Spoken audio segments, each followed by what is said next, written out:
Welcome to The Lock Shop with Nielsen and Hustler, powered by Coolbet Canada.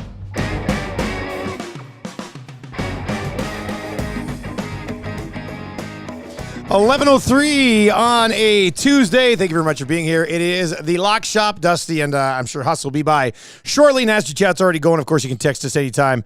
780-218-9999. 780-218-9999. It was my computer. My computer's up. Zacticum was freaking out. No, it's all good. Nasty Chat already moving along, like I said. A light night once again in the National Hockey League. And of course, we'll dive into maybe a few of the stories already trickling around out of the National Football League. I did want to talk a little bit about how we started teasing this a little bit off the top of the show yesterday, but how we all got into sports betting. And there were some good stories that trickled in yesterday. We can kind of get into that a little bit here as well. Huss, what's up, dude? How you doing, man? You know what, Dusty? I'm doing great. Got a winner for the play of the day last night. We didn't have a lot to pick from. Shout out to the Sens. What's coming up? Big comeback last night. Down 3-0 in the first period. Charge back with 3 in the second. Then win it in overtime. Beautiful OT winner.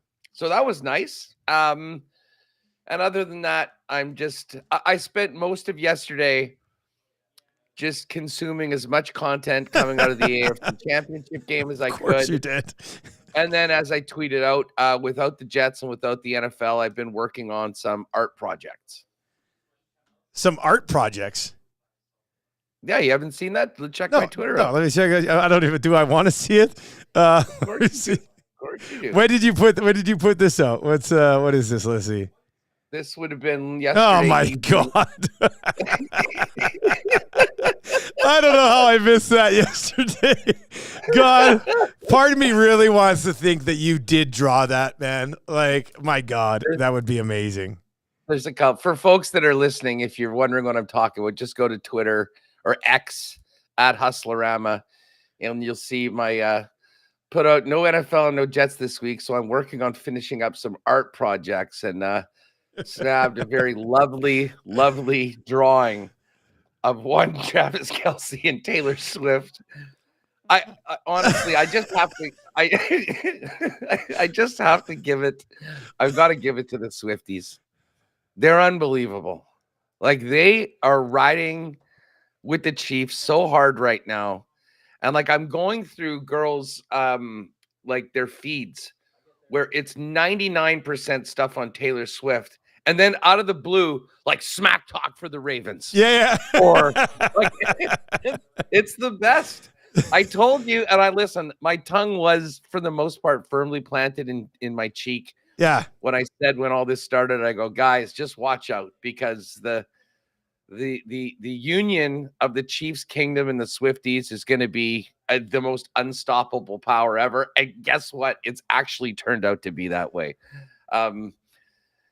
And obviously, been checking out her schedule. I mean, she's got those shows in Tokyo, but luckily with the 17-hour difference, she'll be able to come back and actually gain time getting for Tokyo to Vegas. So should be in about 6 p.m. on Saturday night, just in time for the big game, and then can go back out dominating the world. As I have to ask, because you talk about the Swifties, should you not be included as a Swiftie now? Yeah. Okay. I'm in. Okay. All right. That's kind of the feeling I want. I just want to get it clarified here that you are like, you're not talking about Swifties anymore. You're talking about yourself in this situation. Hey, listen. This is what happens when, for instance, a member of your family welcomes someone else in. You need to be, when you have a union like that, you have to be open-minded and you have to welcome them in. So I've been all about welcoming the Swifties into the kingdom, and I would say I'm more and more getting on the verge of being a Swiftie. Now, can I recite all her songs? I was going to say, you need to go buy every single album if you're going to be all in. Yeah, listen, there's probably some work that needs to be done on understanding the catalog and everything. But I will just say this, just from the amount of videos that have been put out by Swifties with half of the tracks Taylor's ever done, with different photos and videos of their hug and kiss on the field afterwards, I think I might actually know them already. So I'm waiting for a good night this week. Maybe that's what I'll do. I know that they've got the Eras Tour on 5 TV. Fire that up. get myself a super big gulp and just lean into it hard. You get a super big gulp, sit back and watch Taylor Swift's tour. God, I love it. Plus that photo that you put out of Swift and Kelsey, just a horribly done. She looks like they look like they cut and pasted Cinderella. You know, like it just seemed like straight out of a Disney princess thing. I don't know. I don't know if that's AI generated or what. And they got to put some more muscles on Travis Kelce in that situation. It looks like he's got my arms, for goodness sakes, in that photo. He looks like a bit of a soy boy in that one for sure. But hey, you know what? The that style of art, the person that does it, I mean, I don't know. It's kind of like it's bordering on that's basically like anime, I think. It's close to it, isn't it?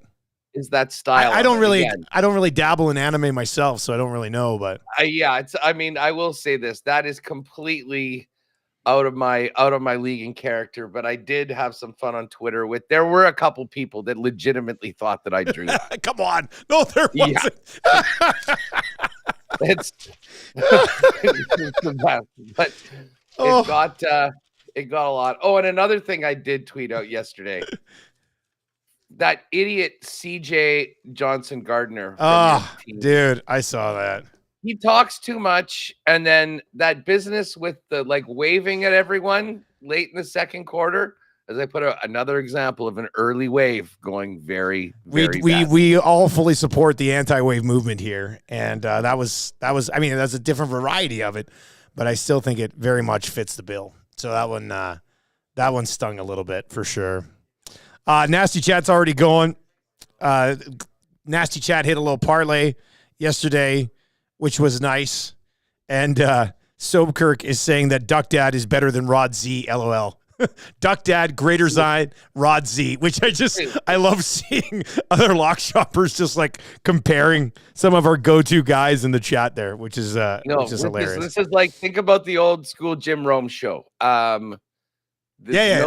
No lock shop on lock shop crime. We need to come together. Has Rome changed? Like Rome used to be on right after my show on the early days of 1260. And then we went to like a full local lineup. We lost him. I used to really like the Jim Rome show.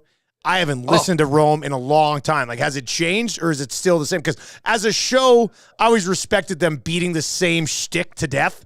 Because we do something very similar here. Like we find something that we like and we run with it. And I love the fact that Rome would do the same thing. Has it changed? Like when you say old school Rome show or? I mean, you know what? I think it has changed a little bit. I mean, as Jim's gotten older and I mean, I think back to your point. I mean, when it was on, and I mean, we had two incarnations of sports radio here in Winnipeg. And the Jim Rome show was part of both of them for a period. And then, yes, we ended up going all local. And that, I guess, ended up being too expensive and got all of us shut down. But anyways, I digress. Should have kept Rome in the afternoons, damn it. They still do a lot of the things that they always did that made it their show, like bringing in some callers and stuff like that. But I don't think I still try and tune into the Smack Off every year. Yeah. Like, I don't know whether it's just doing the same thing for now, like 25 years. It gets a little old or they just don't have the talent of the original callers. But I am so with you. I mean, I would say, like, for guys like you and me, I'm certainly myself, Jim Rome and the Jim Rome show might have been the biggest influence to me when it comes to doing a show, interacting with callers, interacting with, show submissions, shall we say, as we kind of got into Twitter and the text box and all of those things. But Romy, I think when Romy signed that massive deal with CBS Sports, I think his focus changed a little bit. I think he spends less time on the show, so they got other guys to fill in. Yeah. Like with everything, it's a little different when the boss isn't there. But I'm still down with the Jim Rome show, and I will always remember the great smack offs of the early 2000s. The some all-time characters, many of which I still follow on Twitter.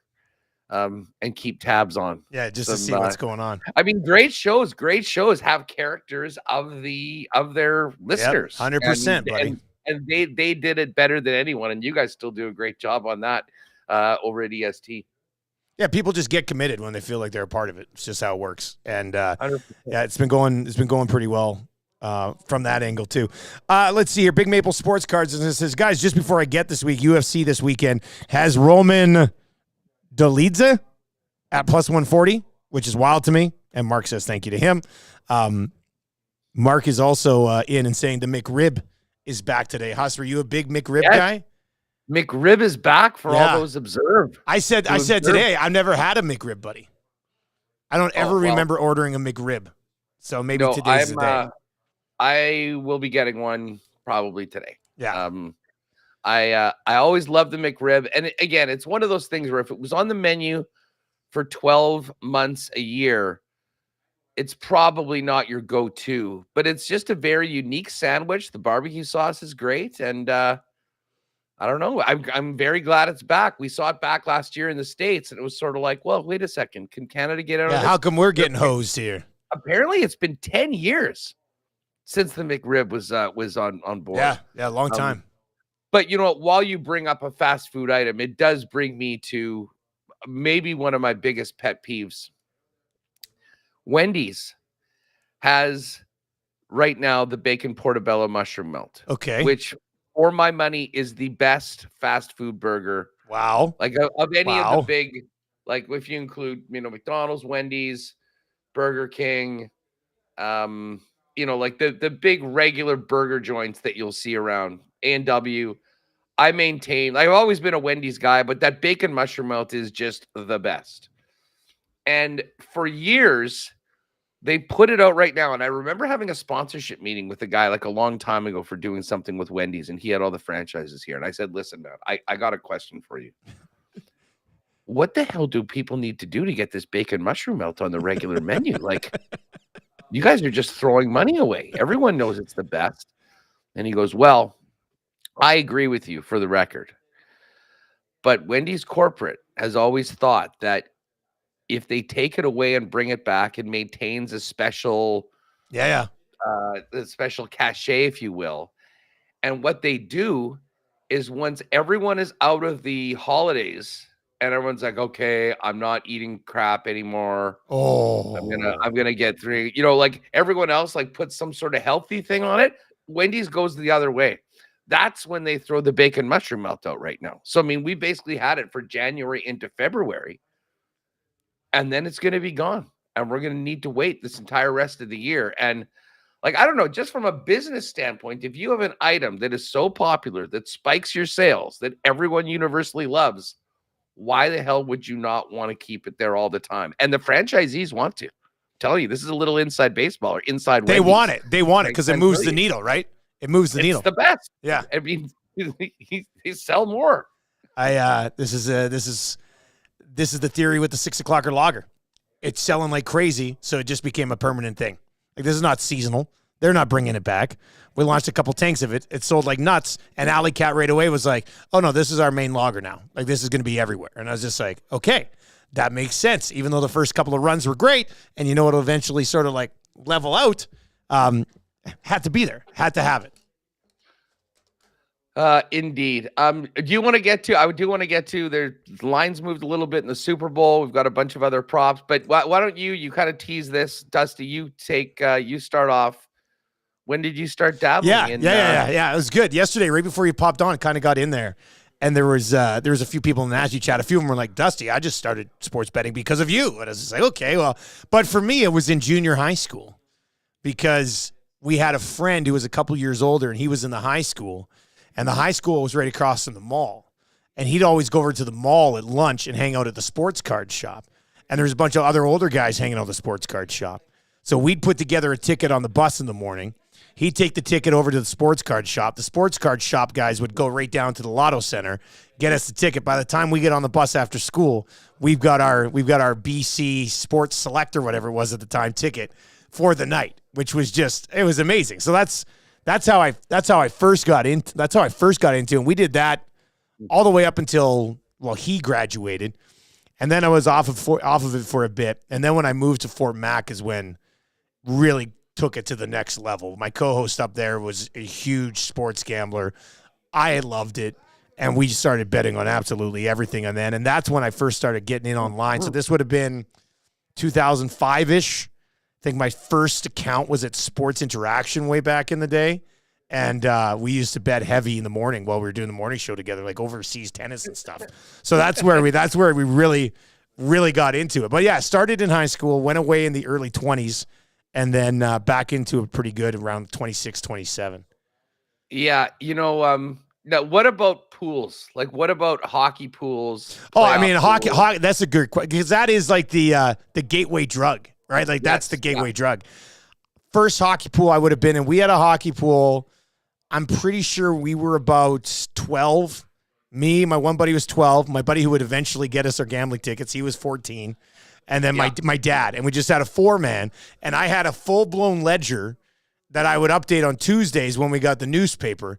And I'd go to like the player stats on Tuesday. So this was before the internet. So yeah, I would have been for like 94, 95. And Tuesday was the day. Tuesday was the day. Coming out with the updates. And then I'd make the call on the landline to the boys for any ads drops for the next week. And we would track from week to week. I'm still actually in a league with 2 of those guys. So yeah, that's funny. But yeah, that would have been 12 years old. Kind of got into hockey pools. And I'm really excited for when my son and daughter are ready to get into some of this stuff too, which is going to be great. Oh, by the way, I'm not sure whether this show is actually on right now. What do you mean? Like, I'm looking at the YouTube chat. It just still says the EST Hangout. Lock Shop is coming up next. Well, I'm watching the channel right now. It's on for sure. Are you? Yeah, I think. Oh, you know what happened? Hey, boys, we are live.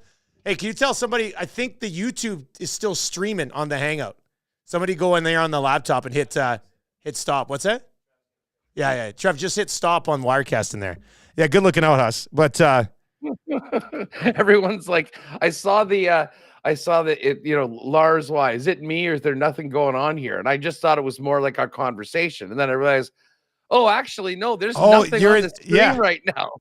Yeah, okay. I was wondering. I was like, people haven't moved over yet from. Okay, well, that would make sense.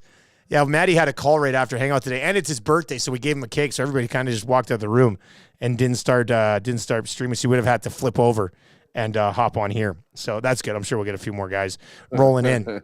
Here's some good. So that's kind of like my background. What about you, Huss? How did you get into it? Very slow. Wait a sec. This is still EST. Yeah, like the Lock Shop is not out there right now. Oh wait. No, it's there. We just have 2 things streaming at the same time. Okay. There we are. Okay, we're good. Sorry about that, guys. Yeah, we need to go. Well, for me, I mean, I do vividly remember, like, as far as gambling goes, just in general, as a kid, you never have that fair that comes by your town or your community center, and they've got like some rides and stuff. Yeah, there was that guy that had the big wheel, and you'd put $1 down on one of those things, and they would spin the wheel, and if it lands on a 5, you get the 5, or if you get it wrong, you lose it. I immediately realized that I really liked it at that point. But yeah, grade 7, you're sitting around with a couple of the grade 9s at the lunch tables downstairs, in the cafeteria, talking about hockey, getting into a hockey pool, yes, a playoff pool, putting in $10 or whatever it is. And then, winning at the end was a great rush. Like most people, I mean, yeah, once we had the access to Sports Select, would have jumped on those. But even early on, I did realize how much we were sort of getting worked by the fact that they were forcing us to bet 3 games. Yeah, like no matter what. I mean, listen, I like a good parlay as much as anyone, but so I'd been waiting for that for a long time. And then, yeah, I got a Bowman's account. They did something with the CFL early on. And that was for who? Amazing. For who? Who was that? Bowman's. Okay. Bowman's was I just remember they were advertising in the end zones of the I think of the Bombers actually at the time or whatever. It was on CFL games. And that was the first time we had the opportunity to get over. They since got bought by Bet365. So I ended up having there. And then my account was shut down permanently by the FBI in New York because I stupidly was betting on the Super Bowl from New York while I was there for it, not thinking that because I was in a different place, the rules were different. And it just sort of went to from there. But I didn't as much ever have like a street bookie. Although I did sniff around a couple guys and make a few. You did. Hey, I always wanted to do that. Yeah. Well, I got a good, I mean, just the neighborhood that I live in, there's a lot of, how can I put it? You know, guys that might be, you know, on the periphery of some things that might not totally be on the up and up. Yeah. And so anyways, we would sometimes go together, you know, in the early, like just kind of right into university, you know, throw some money in and bet on a few things.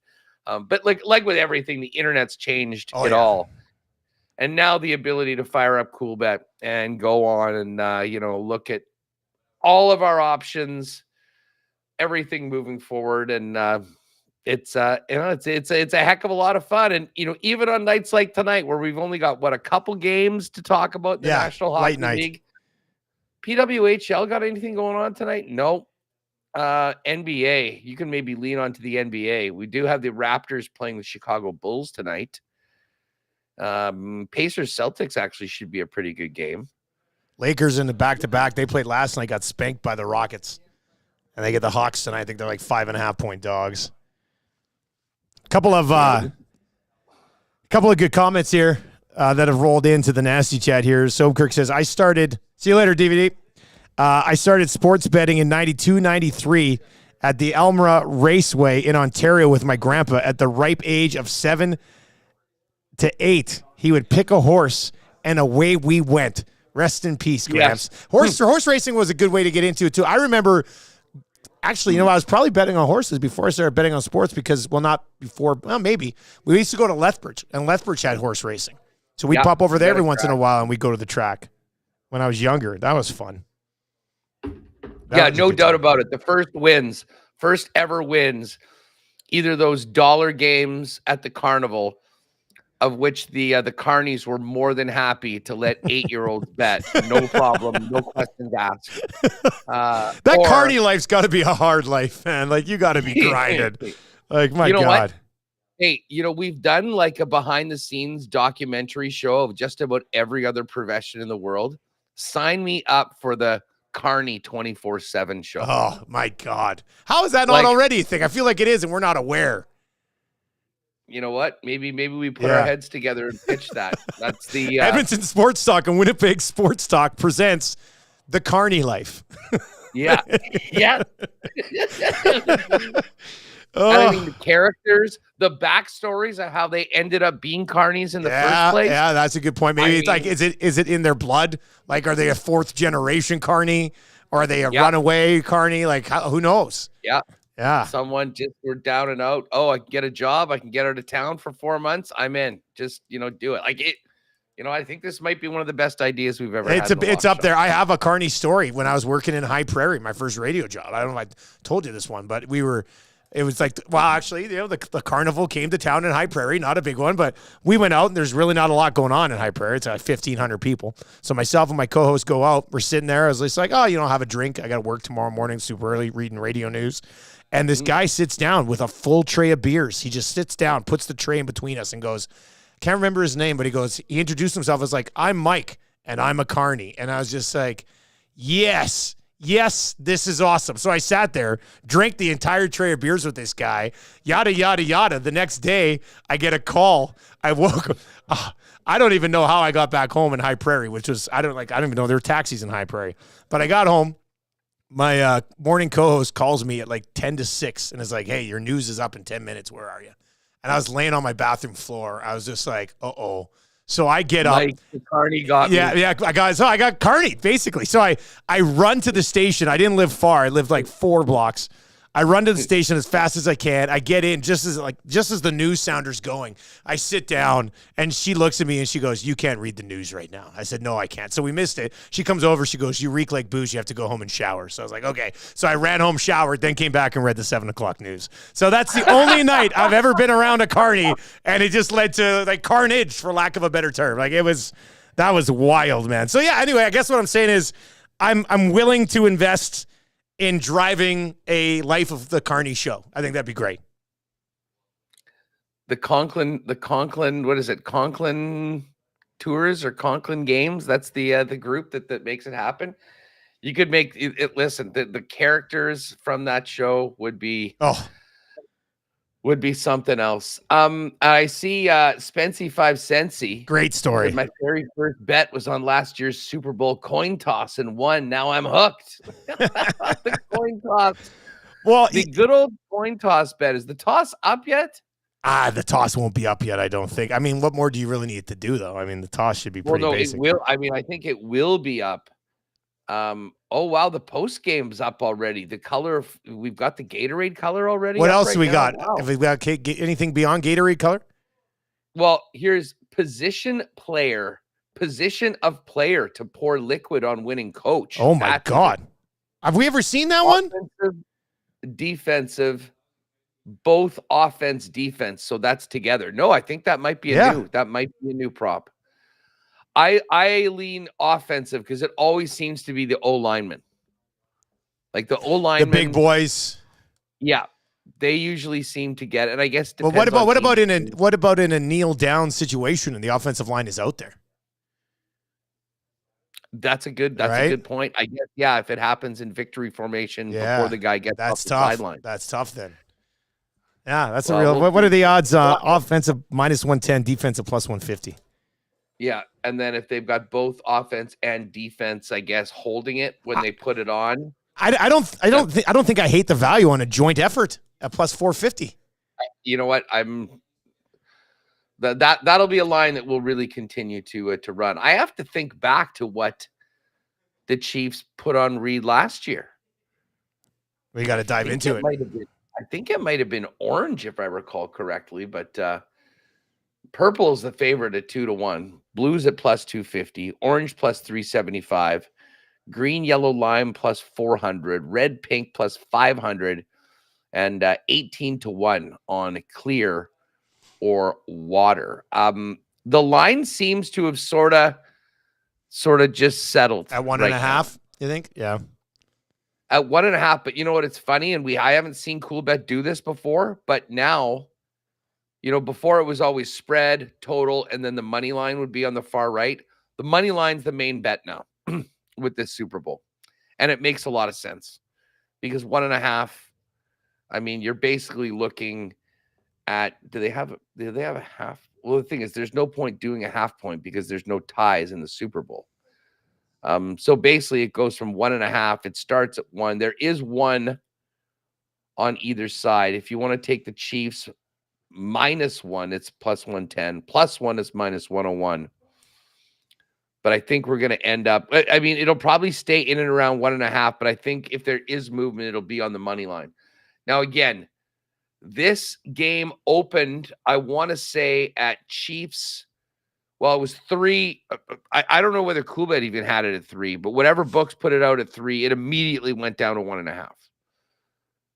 When I first saw the odds on Sunday night, San Francisco was -120, and the Chiefs were +102. Yesterday, when we were doing the show, the Chiefs were actually -102, and the Niners were -115. And now we're back to San Fran -122 and the Chiefs +103. So you can still get the Chiefs and Patrick Mahomes as an underdog right now at Coolbet. I bet that money line. I didn't want to get to a situation where I was having to lay. I love the fact that the Chiefs are officially an underdog. I've got a ticket on them as an underdog. And again, we'll kind of break down every angle of the game, next week as we get closer to it. But this is a good time, frankly. I mean, if you're bored right now because there's not much else going on, to kind of dive into a number of these props. I mean, some of these can change, and we've seen before early props, you can usually get really good value because as more and more numbers jump on it, like let's just pull up the rushing yards, for instance. So Brock Purdy's rushing total is 11.5, minus 120 to the over, plus 100 to the under. Mahomes rushing yards is 26.5, minus 110 on each side. Isaiah Pacheco, 68.5, minus 110 on each side.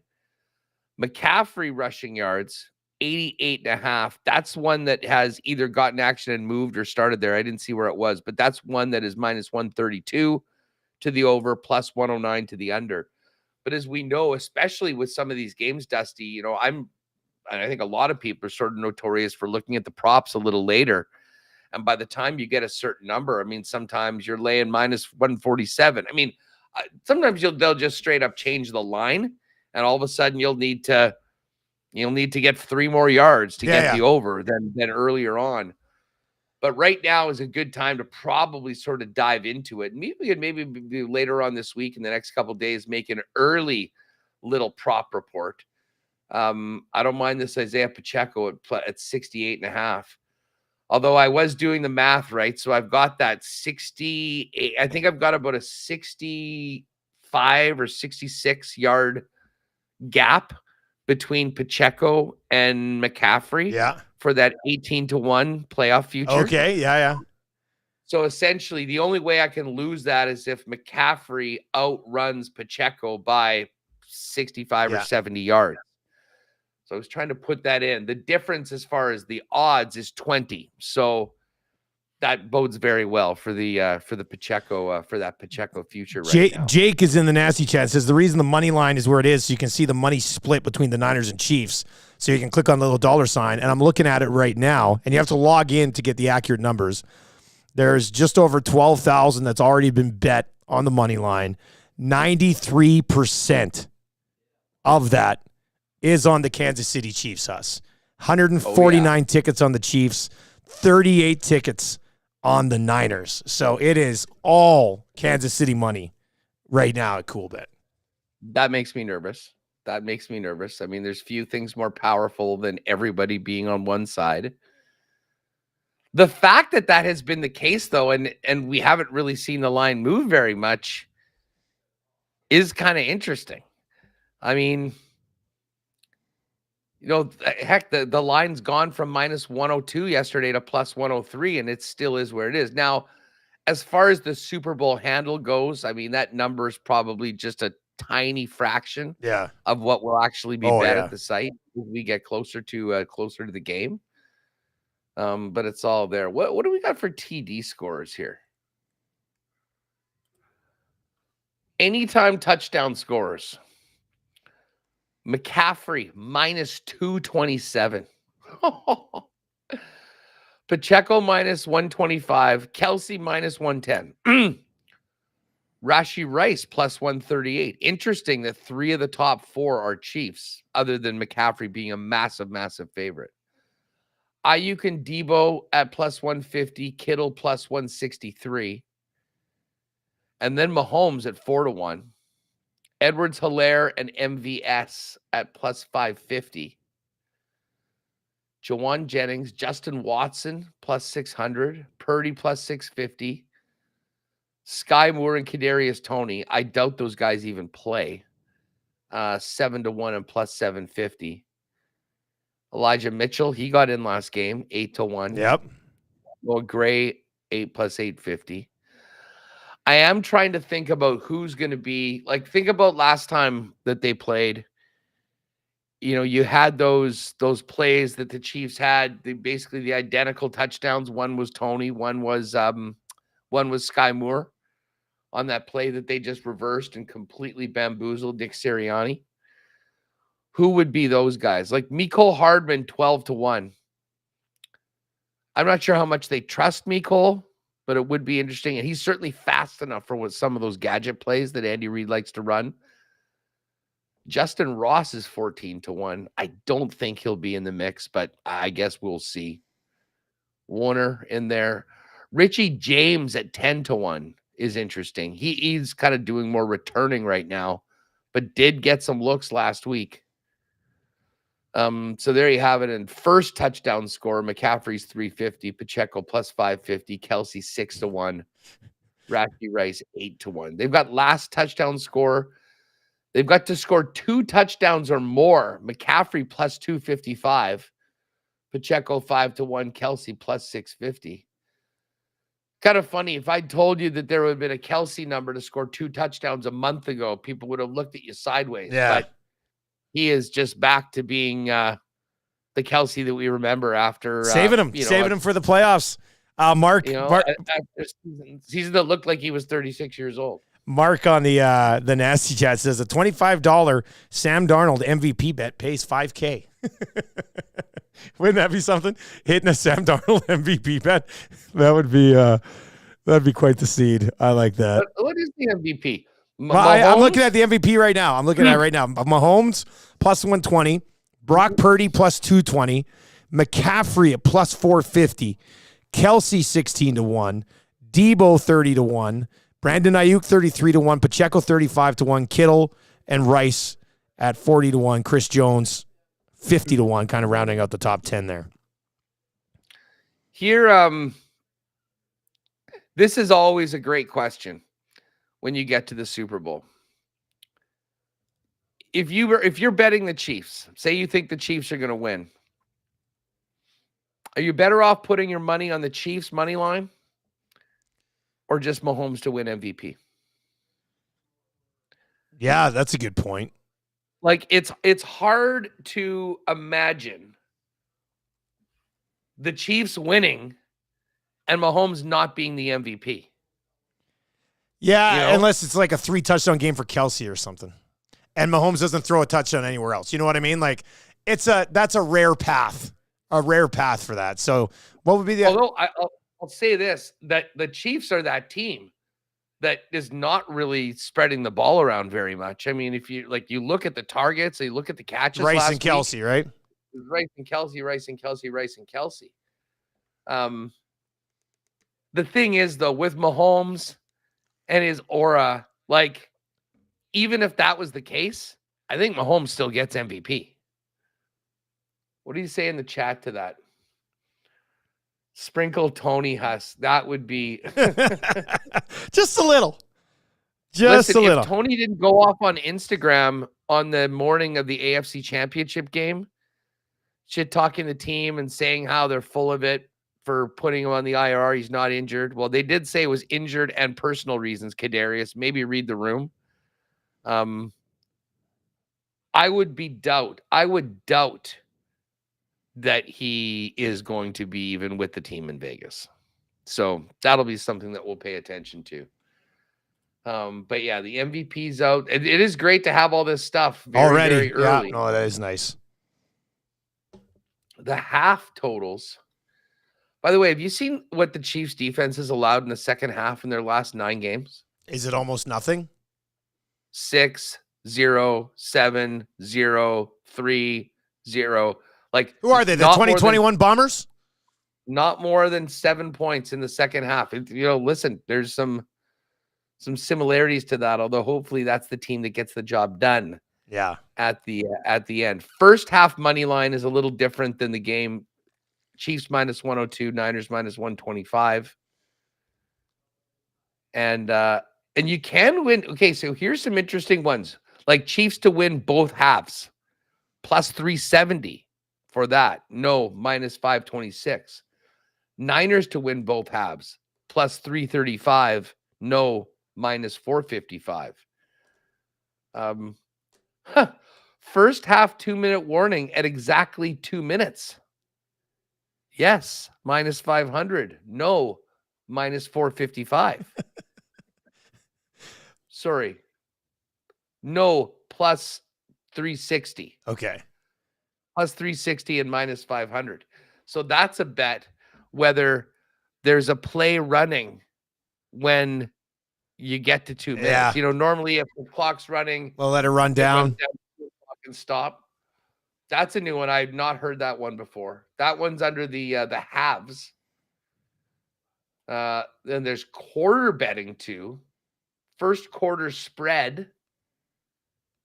So that not they've had to give someone. They got a first quarter money line. Chiefs and Niners. It's tough to bet that without knowing the coin toss. But anyways, we can get to this. Why don't we quickly hit this hockey? I got to figure out. Yeah, you got to get a play of the day here. This is a lean week right now for the Lock Shop play of the day, which you can find on their socials a little bit later on. Obviously, the Lock Shop presenting to you, or a Cool Bet presenting to you, the Lock Shop. And if you've not yet signed up for an account, you can do so. Use the code LOCKSHOP when you do, and you get a 100% deposit bonus on your interest deposit up to $200. And if you're watching the Lock Shop from day to day, any of the odds, the numbers that we are talking about, roll in over at Cool Bet. Confirmed goaltenders for tonight, Huss. Blue Jackets and Blues. So I did see already in the Nasty Chat a few of the guys saying that they're just on Blues and Kraken tonight, which is like plus 132, I think, if you just want to roll with both of those games. Binnington is confirmed to start for St. Louis. Merzlikins will be between the pipes for the Blue Jackets. Mackenzie Blackwood confirmed for the San Jose Sharks. Grubauer at this point listed as unconfirmed for the Seattle Kraken. Any dog love here for you tonight? No dog love. No reason whatsoever to like Columbus or San Jose. St. Louis has been great lately, and I was thinking about putting them on the puck line, but then I realized the situation that they're in. This is the getaway game before the player break. Like, these guys have their bags packed. They have the plane warming up. And just thinking about like the go-to guys on St. Louis, like Jordan Kyrou, Robert Thomas, some younger players, not necessarily very experienced in this. It does make me a little nervous that maybe we'll get sort of an off effort from them. Not maybe enough to lose. You know, I do like that though from the chat. Like if we just roll plus 132, very rarely do we throw a parlay out. I've only done that once in the play of the day. Yeah, but I'll give you some better value for sure. Well, for sure, yeah. And it's worthwhile. It's worthwhile doing, and got a nice little boost from the Sens last night. So yeah, I mean, I think that's probably what I'll end up doing. I mean, if I was just going to play a team tonight based on the lines, St. Louis at minus 162 on the money line. I guess what's regulation here? They're not going to want to go. They are not going to want plus 101. Plus 101 in regulation. Here's the other thing. I don't know if this would tie into your regulation bet, but St. Louis has won 5 in a row. Like you said, they've been playing well. 3-0, 4-3, 4-3, 4-3, 4-3. The last 3 4-3s have all been in overtime. Yeah. So maybe they're due for a regulation victory here at plus 101. Well, exactly. Now, they were playing teams much better than Columbus. Yeah. And man, I'm hearing reports out of there like Laine's going for mental health break or whatever. He's in the player assistance program right now. And Saravelli yesterday had a report that, you know, talking to guys, they say like they're just not into playing. Like, I think Kekalainen is done. Like he has to be. I don't know how he's still there. I mean, it's amazing that he is, considering what happened with Mike Babcock at the start of the year and everything that they were dealing with before then. So, by the way, the Chalk It Up is already in the NHL exclusives, which I'll take a look at. I'll do the full slate later, but it's already been boosted to plus 150. So, yeah, I wish I would have seen that 2 seconds ago because I just bet this at plus 132. Always check the exclusive, I know. guys. I just hit bet. Then I looked down and see Jake being like, it's up with the exclusives at plus 150. I was like, damn it. What have I done? Beautiful, beautiful. Well, and I can also tab the Hockey Hall on that. We're going to have more futures later in the week for the National Hockey League. But they have a bunch already up. Like we'll probably tomorrow we'll do a golf show for sure. Thursday we can definitely spend some time on this. But yeah, a lot of the team totals are already up. Conference winners, division winners are already in there as well. I'm sure we'll get some awards and some player props a little bit later on in the week. You got the to make the playoffs in there for a lot of these teams that are kicking around. on the bubble right now. Updated over under for point totals as well for all the teams. Yeah, the Oilers, I think we're at 106 this morning. Amazing on how those have changed. 108.5 for the Jets, which is very nice. They were 94.5 when we bet it before the season. So, and I guess right now, Oilers are the Cup favorite. Look at that, 7-1. Oh, the Jets have dropped down a little bit. This is a good time to get back in on Winnipeg if you like them. They've gone from 12-1 to 15-1. And the Jets 7-1. You know, just 2 weeks ago, the Jets were tied with the Avalanche to win the West at plus 550. Although it's so tight right now. Oilers, Avs, Stars, Golden Knights, Jets, all right there. Well, Oilers are the considerate favorite. I think the book's going to make a lot of money on the Oilers this year. I think they're going to take a lot of action on Edmonton. Yeah, they're going to take a lot of action on the Oil. Yeah. Oh, I mean, yeah. But that's why I said, I mean, I don't know, and no one wants to hear this, I'm sure, on this program. I will be very interested to see how, you know, you go through this incredible run, but, you know, down the stretch and then into the playoffs where you got to do it in a best-of-7 series.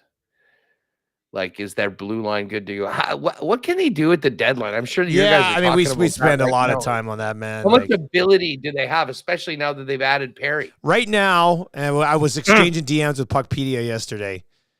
If they call back up Holloway and Kemp at the end of this break when they start playing again next week, and they just keep the same roster up until the deadline, they'll be able to add one player with a cap hit of $1 million without any money going out any other way. So they could go out and get maybe a fourth liner or something, unless they want to get creative or can get creative and decide to mix it. But like we had Craig Button on today, and Button mentioned multiple times, like the Oilers, they've allowed 18 goals in the last 14 games. Like you guys know what it's like and how many games you can win when things just get dialed in. But the Edmonton Oilers, like the Oilers, we would have never said that ever in the McDavid era, that this team has allowed just 18 goals in their last 14 games. So as Button said today, he views them as legitimate Stanley Cup contenders and possibly favorites just because of the way that they're playing, right? They're not winning games with McDavid scoring 3-4 points every night. They're winning 6-4 anymore. Like they're winning legitimately tight, well-played hockey games, which is just so different than the last few years. So, Cool Bet's going to get a lot of action on the Edmonton Oilers.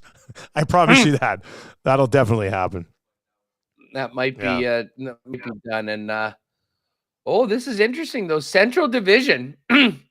And, like, you look at the Western Conference, the Jets are behind Dallas and Colorado now, and yet they're the favorite to win the Central Division at plus 150. Now, by points they are still percentage. They've got 2 less games played. They're 1 and 2 points back of Dallas and Colorado, respectively. Jake, one thing that we definitely need to get an exclusive during the break, and I guess this will probably come out on Thursday. I think I saw it somewhere else at 35-1. McDavid to win the Art Ross. Ooh. Can McDavid make it up? I think he's 16 or 17 points back. That's asking a lot considering the seasons that Kucherov and McKinnon are having. For sure. Well, that's why it's a big But that being number. said, if they laid it out at 35-1, Edmonton would hammer that too. Oh, yeah. Yeah. Oh, yeah. Yeah. Yeah, I think I saw our old buddy AK talking about that yesterday. So that would be interesting. I would love to throw a couple bucks on that and just kind of follow that race as we get going down the list. And who knows? I mean, maybe they'll just have a Kucherov McKinnon number as well. And if you really want to swing for the fences, Connor McDavid. But it'll be good. But yeah, golf tomorrow. We'll get P. Greggy on Pebble Beach coming up. Yeah, that'll be week. good. I'm looking forward to that one. Yeah, 3 games in the NHL too tomorrow, so that's good. You know what? I made those last minute bets for the Farmers after the show, realizing that it was about to start. Yeah. And I went with Finau, I went with Hideki, and I went with Ashke Batia. And I believe those guys were all top 20. And Hideki was 50-1, Ashke was 80-1. So we'll be perusing the odds board tonight, and we'll dive in with Pat tomorrow on some golf. And there are 3 games tomorrow in the National Hockey League, a little bit better games. So we'll have a little bit more. What's coming up in Winnipeg Sports Talk today outside of Jeff Coat possibly going to free agency? Yes, well, we touched on that a little bit yesterday. That's not great, but I mean, it's going to happen. There's going to be a little bit of turnover. Willie J's back, so we'll see. With the Jets off, we're going to talk about our other favorite topic on Winnipeg Sports Talk, the Los Angeles Kings and Kyle Dubois. And our buddy Dennis Bernstein is going to jump on. I mean, we'll hit a number of topics, but I love Winnipeg's. I love it. I love it. Yeah. It's great. And he could be coaching for his job tomorrow night. So we're going to talk to him about what the hell's happened in LA. We're going to talk about Jets at the break with Mike McIntyre, and we'll check in with the Moose on the road with Dan Fink. And I'm sure I'll just get more and more people giving me a lot of credit for my art projects that are coming along well. And for everyone that wasn't with us at the beginning check it out. Of the program, let me know. Go to my X account, Twitter. It's @Hustlerama. Been working on some art projects while the Jets and Chiefs are off. Let me know what you think in the inbox. Sounds good. Well, anyways, we'll get ready for a big golf episode tomorrow. And, of course, 3 hockey games. That's the most we're getting this week before we get into the All-Star game. And then Thursday and Friday, obviously some updated stuff on the Super Bowl. But we can dive into some updated futures. Yes. And I have to say, this is coming at a great time after the Chiefs just won the AFC because – we're in a good position here to the account is flush. Maybe to add a few going in and maybe not put it all in the Super Bowl. So it'll be good. But have a good one, man. And I will talk to you tomorrow at noon. Shout out to everybody in chat. Have a good show, buddy. There you go. That is Huss. Sliding out Winnipeg Sports Talk coming up in about 5 minutes time. I'll take a look at some NHL exclusives here as well. You can hit us up if you got any favorite plays tonight. Slide into the nasty chat there. Or can text us 780-218-9999, 780-218-9999, and we will we'll get into that as we work our way through the rest of the day here at Edmonton Sports Talk. I hit the exclusives first. We had some big bets come in at some sports books on the Super Bowl, so I'm going to get to a few of those as well. NHL tonight, these exclusives tonight. We already hit on the chalk one. By the way, Jake in the nasty chat there is saying that they are expecting like the awards and player props to be up by Thursday, so hopefully we'll be able to do a Thursday episode on that. 5 exclusives over at CoolBet tonight. Chalk it up, Blues and Kraken. Those are 2 teams we like. They've already got it boosted for us at plus 150. Points from the point, Werenski and Dunn both to record a point at plus 220. The shots played tonight, Werenski, Buchnevich, and McCann all to record 3+. 2 for 1, Robert Thomas with 2 points, Kyrou with 4 shots, and Logan Couture with a point tonight, plus 875. And hey, now you're an all-star. Get your game on. Go play. Boone Jenner and Bjorkstrand both to score tonight. Plus 925. She's a spicy meatball. As for some of the big money coming in here on the Super Bowl, I saw this story over at covers.com. A $1 million bet has been made on the San Francisco 49ers to win the Super Bowl at minus 120 odds at Caesars. This comes from a bettor in Michigan. $1 million on the Niners to win the Super Bowl at minus 120, which overall I do kind of find a little bit fascinating to drop $1 million on the Niners already.